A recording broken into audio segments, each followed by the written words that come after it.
Yeah, baby.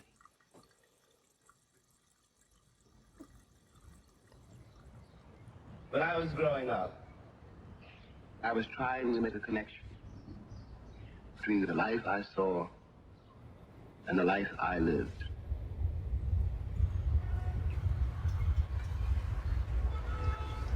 There are days when you wonder what your role is in this country and what your future is in it. This is one of them.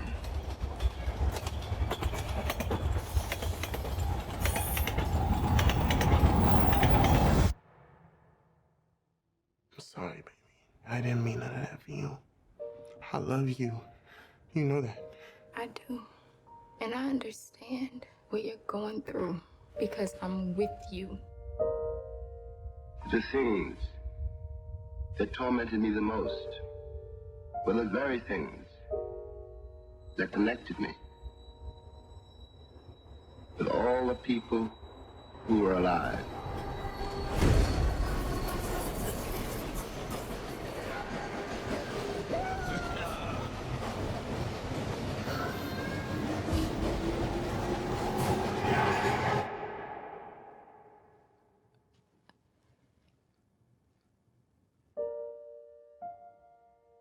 I'll tell you a story,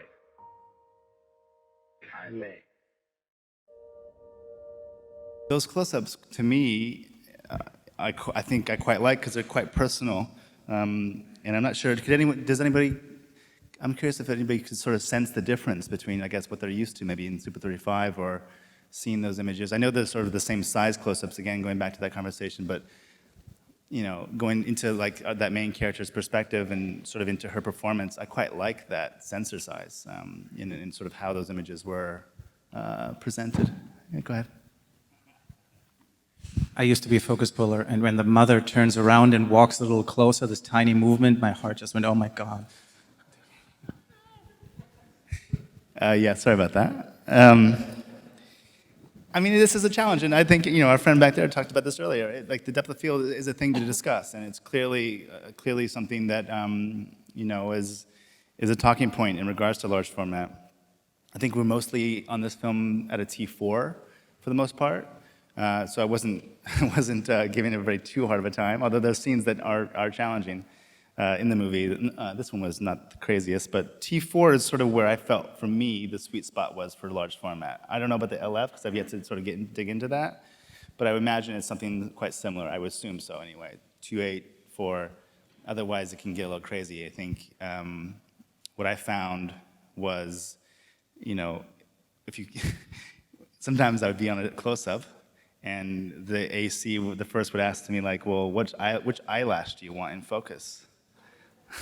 Which is a terrible, frightening thing to be asked when you're a DP. It's a little bit intense. It's a little intense, and that can be distracting, I think, when you're telling stories, and that can be a problem. So I totally respect the earlier question because it's clearly something to discuss. But you know, I think you have to be aware of it. You have to sort of make choices accordingly. But if you're sort of at least, you know, if you're paying attention, you can find sort of that sweet area. And for me, it was about a 2.8 or a 4, I think, for the most part in the film. Gave our friends a fighting chance, and at the same time, still gave me that perspective that I was really excited by, and that perspective that I was sort of using to tell the story in terms of that perspective and that personal POV that we were looking for, which sort of also slightly does relate to just large format again, because I think I sort of said this earlier a little bit, but sort of what we're always striving for is this immersive language and how we sort of bring the camera inside of characters' conversations and inside sort of like the minds and things like that. You may even seen the teaser earlier, how we do this sort of like thing again, where we did Moonlight, where characters are like looking into the lens as they're performing. And in this case, it's not the same technique, but the same concept, and moving the camera as if we're almost Tish, which is the female character's name in the scene. Her mind's eye is like, you know, her boyfriend is pointing out visually where the couch will go and where the bed will go and the sculptures will go. For me and for Barry, these kind of choices and how we use the camera to sort of use language or tell stories again, this like immersiveness is sort of constantly surrounding these conversations, and that's sort of a bit about camera movement.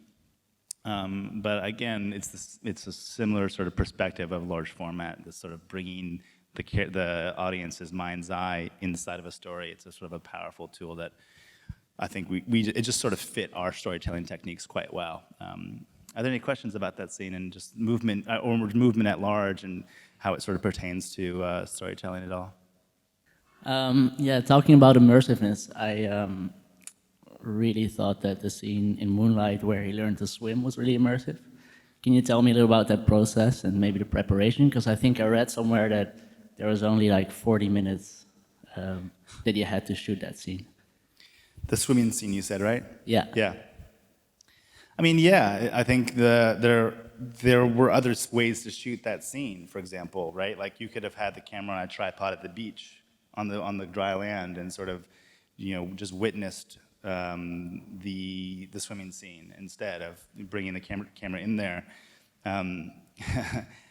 For us, while that's a viable option and would have clearly told the story, it was not really an option.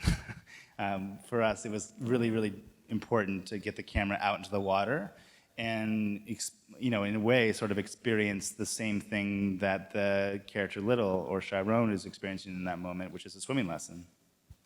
And physically, in a weird way, I am having a swimming lesson, but with a Alexa XT in a Hydroflex housing in the water, struggling to sort of keep it afloat, to having the tide and the waves impact the optical front, and how it sort of shakes me back and moves me with the character. It's sort of part and parcel to the impact of what we needed the scene to sort of feel like for us. And so, yeah, it's funny. That's just, you're right. That's another example of what sort of, for us is critical in how we tell stories. And I think, a technique that I hate to keep hitting ourselves in the head with is the same statement, but again, these sort of large format cameras allow us to sort of come even closer into sort of that immersive language that I think is very, very powerful.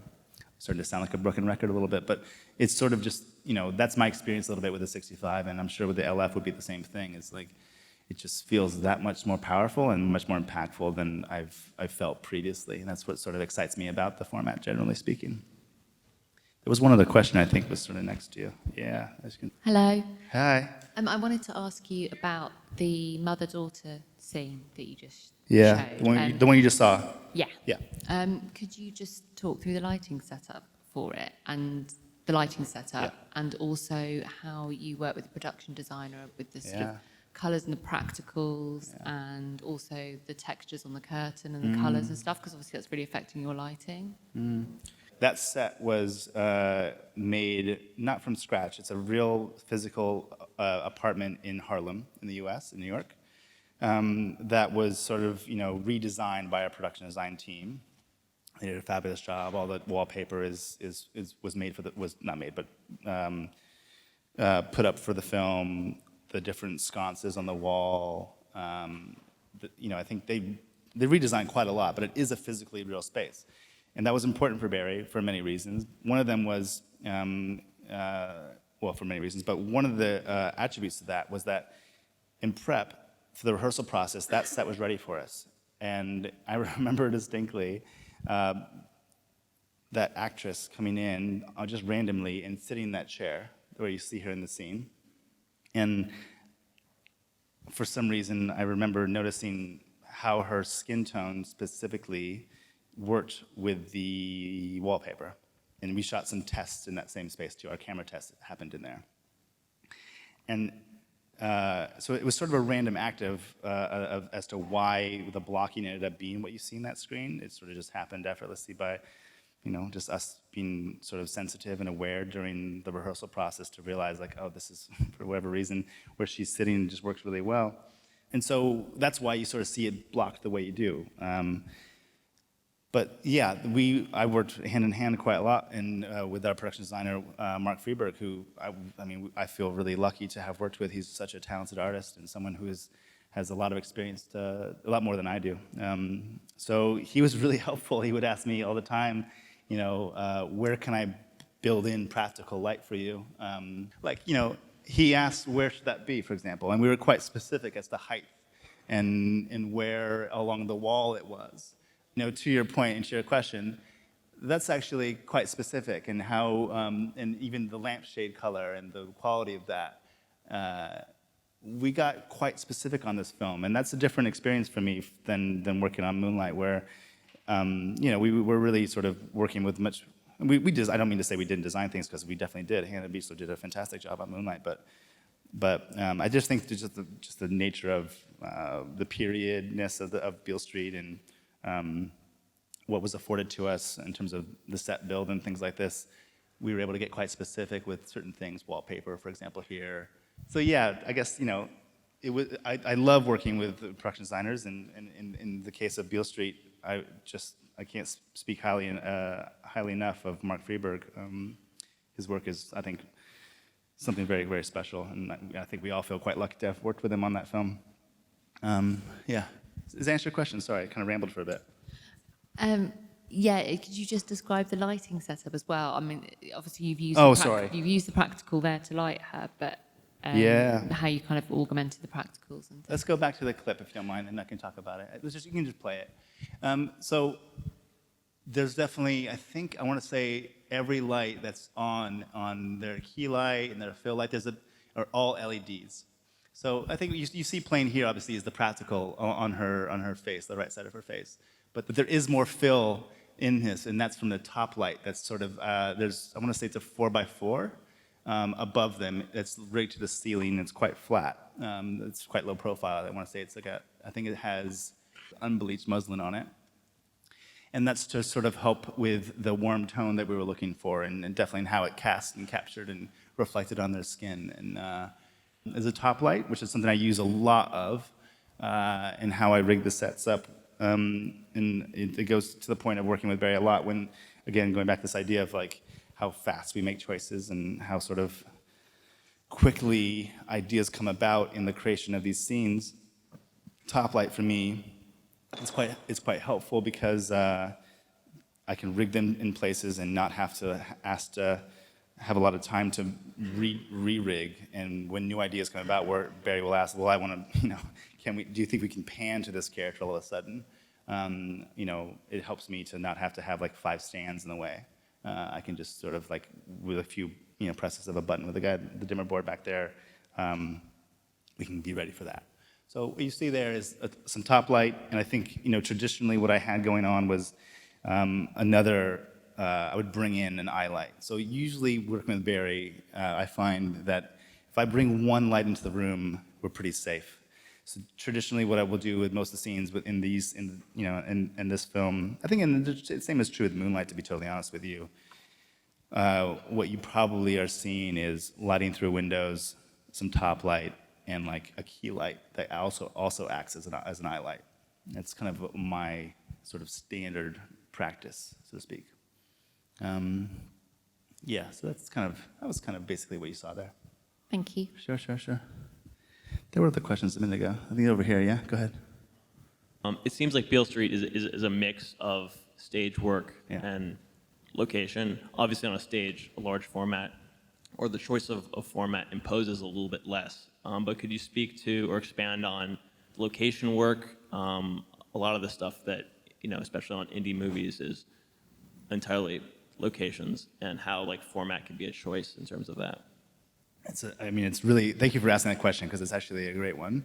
Because my opinion about it might be a little bit different than what you might expect, to be honest with you. I know these cameras are relatively large when we think about them in comparison to like a Mini, and how that might impact like a small location in New York. So while physically that's true, they end up seeing more. So it's odd in that way, because actually I find them to be really helpful in those spaces. We did some car work in Beale Street with a 65, and there's really embarrassing pictures of me somewhere on the internet where like I'm tucked in some very uncomfortable position because I'm trying to find a way to fit into a vehicle, let's say with a 65. But it was well worth it, because I actually see a lot of the car interior all of a sudden in ways that I wouldn't do on a Super 35 size sensor. The field of view being much bigger and much broader, and the same could be true for a small apartment somewhere. So yeah, you have to sort of like fight a little bit to just physically work with these things sometimes in spaces. However, the benefit is great because all of a sudden now I'm seeing more and without distortion. You know, sure, you could put on an 18 or you could put on a 14 mil lens and see a New York closet, let's say, or whatever you're in. But with the 65 or the LF, maybe you don't even need to be on a 20 or a 28, and there's less distortion. So I find, to me, in a weird way, it sounds really sort of odd, but I think this format actually is very beneficial in working in tight spaces. So anyway, that makes sense. Anybody else? Yeah, go for it. Well, I was just wondering if you can tell how to use in-camera filters, and in particular in the system, and even in the shot when in the warehouse that you showed a moment ago. Yeah, you're noticing that big bloom. I'm assuming. So, yeah, I think there's a filter that I used in this film. I had a set of smokes, SMOQUE, and that's sort of what was on the camera. I think every shot in the movie, whether it was a half, quarter, or full, depends on the focal length and things like this. But for me, it was a way to kind of emphasize the sort of blooming qualities and the halation qualities of what I associate as sort of 1970s cinema, whether that be movies or photography, but just sort of the smokiness of the era and the atmosphere of the era, the sort of just my sensibility of I wasn't even alive in the 70s, but what I feel like was the impressions I feel when I associate with that time period had to do with that sort of atmosphere. And so for me, the smoke filter is something I use quite a lot now of, but it definitely was on throughout the piece here you see. And that's sort of, that shot where she's backlit by the window and a lot of detail is lost. Has to do with, I think, just that atmosphere I was trying to get. And the smoke was something that I thought was, worked quite well for me. In combination, especially with the DNAs too. The DNAs already have that in them. There's a bit of vintage quality to those lenses. I think I talked about it earlier with Anne here a little while ago, but we're always looking for some sort of, while being sharp, especially with the large format and 65 in general, we were looking for ways to sort of, I don't know, and people call it dumbing down. I think dumbing down is sort of the wrong sort of way to talk about it, but trying to find ways to, just emphasize that blooming quality that I find I associate so much with sort of period pieces or specific 1970s pieces and things like that. Could you tell me more about how you approach blocking the scene with the actors? Because the scene you showed us with 3 characters, it had this like really interesting flow to it. And maybe you could elaborate on that. Thanks. Sure. Yeah, that's interesting. I remember that day very well in that sort of big, huge open loft area. It's a real sort of open form platform, and it gave the actors quite a lot of space to work with. It was quite complicated to find ways for the camera to sort of spin around the way it does and to capture things the way it does as they move from one place to get the fridge and bring it over to the new place, and then they come and leave and come back. It's interesting you bring it up because I remember that day, and while it was challenging, I think for me, in moments like that, and every moment's different, of course, but distinctly in that moment, it was really important for me to just devise the camera language to react to where the actors seem to effortlessly go. There's quite a lot of movement in it. They're walking one way, they stop, they exchange places about 3 or 4 times. I don't remember giving them much notes, to be totally honest with you. It was more about asking my Steadicam operator to make sure to be on this side of the line or that side of the line in this moment and spin this way and open up this way. And that's largely how I work, generally speaking, to be totally honest with you. I don't mean to say that they can walk to the one end of the room to the other, but I do tend to give quite a lot of freedom to actors. I think it's just important, and I think while it's challenging for me, whether it's lighting or just physically moving the camera a certain way, I think, I don't know, just interesting. I think the onus is on the camera to react to what an actor might want to do or not. And I don't mean that as a general rule or like it has to be one way or the other, because clearly there's compromise in there somewhere, and there should be. But as much as I possibly can, I do try to react to their use of the space more than dictate something. I think that's a good example of that. So you watched the blocking, the Yeah. rehearsal first, and Yeah. then you decided on the camera move? Kind of, yeah. I mean, we knew we wanted to like show these spaces with that he's sort of pointing out. That was known.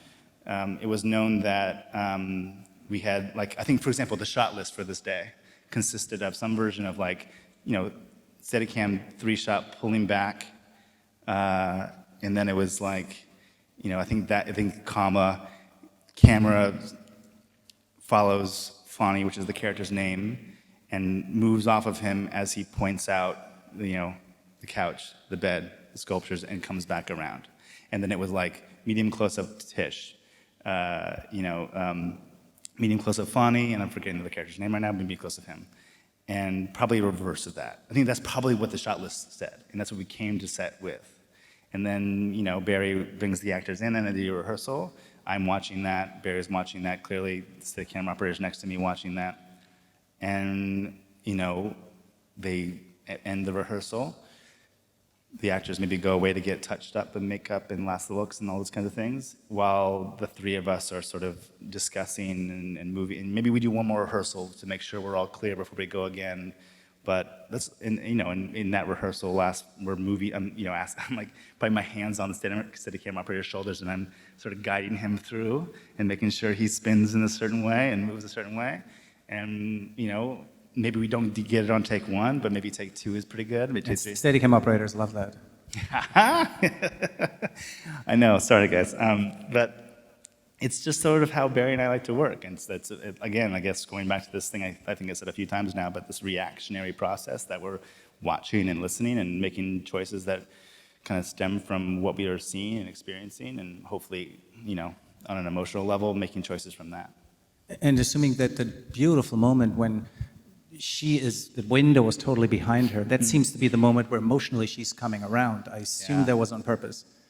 It's funny, it was on purpose in that we saw it happen and then made sure the camera was in the right moment, the right time. But that was not discussed in pre-production, for example. So you enter these spaces, I think Barry may tell you something different, but I would say for me, my memory of finding that moment was when the first take 1 spins around and comes back around, and I saw it for the first time with the DNAs, with the smoke filter, with the 65, and all these different things, and all of a sudden it just it clicked, oh, this is where that moment happens. It clearly emphasizes something. My emotional value of the images I'm seeing makes me feel a certain way, and then it just became clear that that's where her beat change ended up being. Not because it was discussion 6 weeks earlier, but because we were physically there with the sun doing something specific to the window and all that kind of stuff. Yeah. It sounds silly and it sounds sort of accidental, and maybe one could argue it is, but I think, again, going back to the conversations of LED technology and the specificity of all these different tools we have afforded to us now, it makes the process that I think Barry really enjoys more effortless than having to have a lot of roadblocks in between these choices that you get to make on set.